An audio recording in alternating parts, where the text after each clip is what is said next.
If you're a Yankee fan, you couldn't have asked for a better opening day. What's going on, guys? It's the King of 161st Street. I'm back with another video, and what we saw was a clash of two different styles. What were those two different styles? Well, between Gerrit Cole and Logan Webb, Gerrit Cole is going for mainly the strikeout. He wanted to get you out of there, avoid contact at all costs. Logan Webb, on the other hand, was playing for contact. He wanted you to get the ball on the ground, not give it a lot of power, and sort of let his defense help him out. He wasn't going for the strikeout right away. What pitches were they using? Well, Gerrit Cole's main pitch was the high fastball. That's the one that kept working consistently for him. He was missing location a lot on his sliders and his changeups, and that kind of concerns me, but he mixed his speeds very well today, to the point where even on some of them that they swung at, they missed because they were expecting a fastball in those different counts. He did a very good job today. 6 shutout innings. How could you be disappointed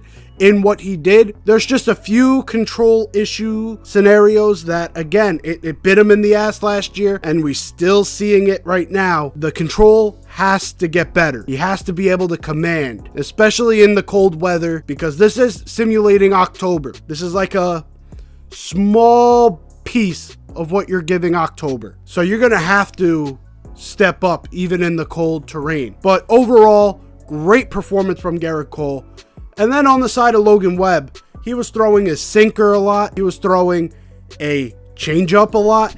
He was throwing pitches that he wanted you to ground out with. And the Yankees hitting came to life. They had a great approach at the plate, especially Gleyber Torres when he hit his 2-run home run. Usually, when Gleyber Torres is on, when he is at his best, like 2019 Gleyber Torres, most of 2022 Gleyber Torres, it's when he's using the entire field. When he tries to pull the ball, that's when it gives him issues.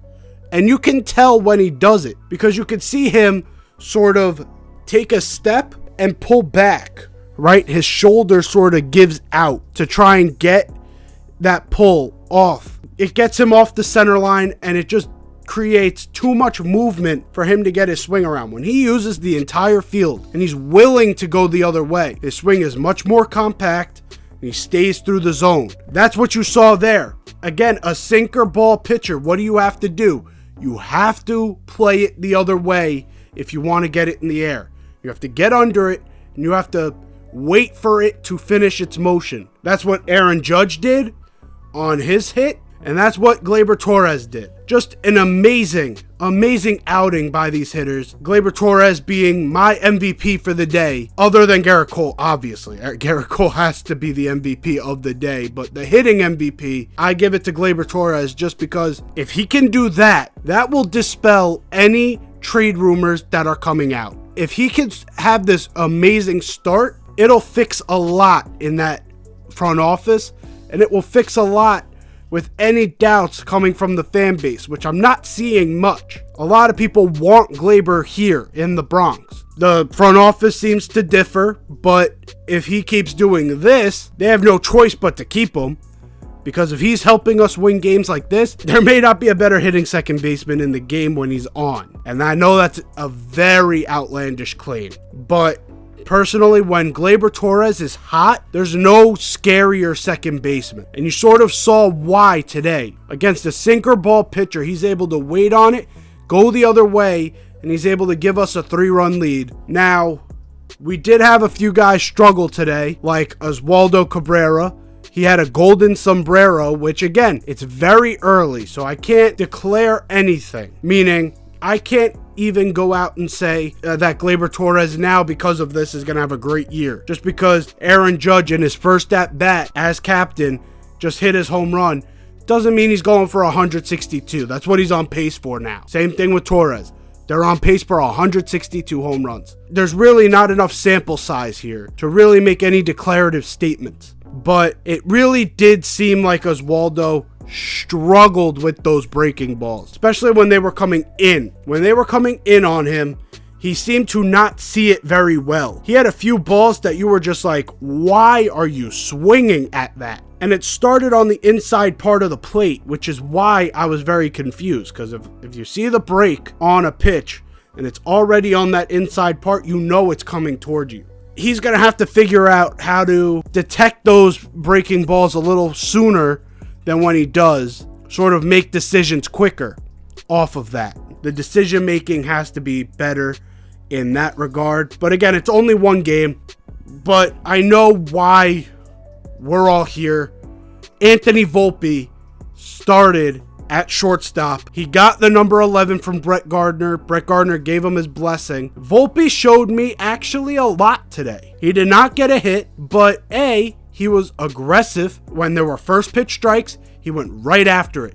That's something we do not see out of the Yankees a lot, is attacking that first pitch. And I love that, because that first pitch may be the best pitch you see the entire at bat. And if you could get on base to bring up your boppers, because he's the 9-hole, so you'd be bringing up the leadoff hitter. And if DJ can do what he did today, where he got that single to drive in the 2 runs, if he could just get set up by Volpe, he can put himself even on base to give Judge or Stanton or Rizzo a chance with runners in scoring position. This team is going to have an amazing year. Another thing Volpe showed me, he is incredibly patient and he knows what the strike zone is. And again, only one game. I will keep saying it because I don't want people to think I am making declarative statements off of game 1. But I really liked his plate discipline. It seems like he's above his years in terms of plate discipline. Because the way Laz Diaz was calling that game, there's a few balls there that I thought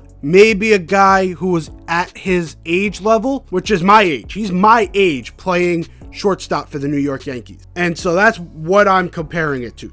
For a 21-year-old, this kid has an amazing eye. That walk he took in this first AB, that's just, it was just an amazing at-bat to see the way he was able to just spit on these close pitches on the outside part of the plate. Even when Laz Diaz is calling it outside. Like, it takes incredible balls to say, I know the strike zone, I know that's out, now I'll take my base. It's not something you see out of young kids very often. And Anthony Volpe is just that. He's different. I also like what I saw out of him in the field. The way he, on his backhand, he goes to a knee to make sure that the glove gets all the way down so that it doesn't go through his glove. That's amazing, because IKF last year would boot those types of balls. To me, he just looks special, right?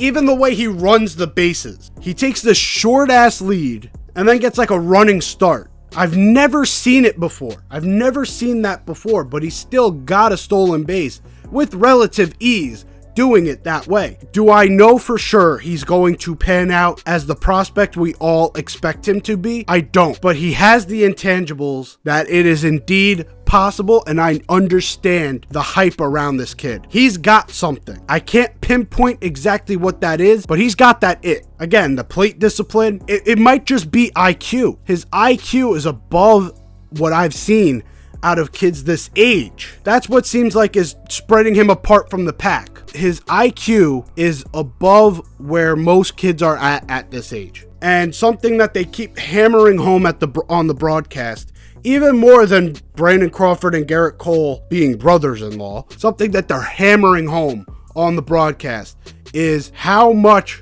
Volpe likes to learn. He was Willie Randolph's right-hand man during spring training, picking his brain about stuff.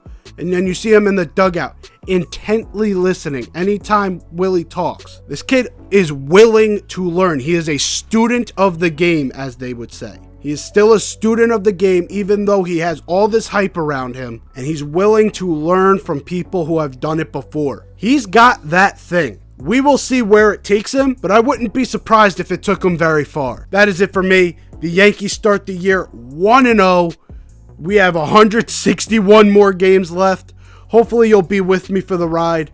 Tomorrow's a day off, so I will see you guys probably around Saturday, something like that. I will see you guys next time. Take care and peace.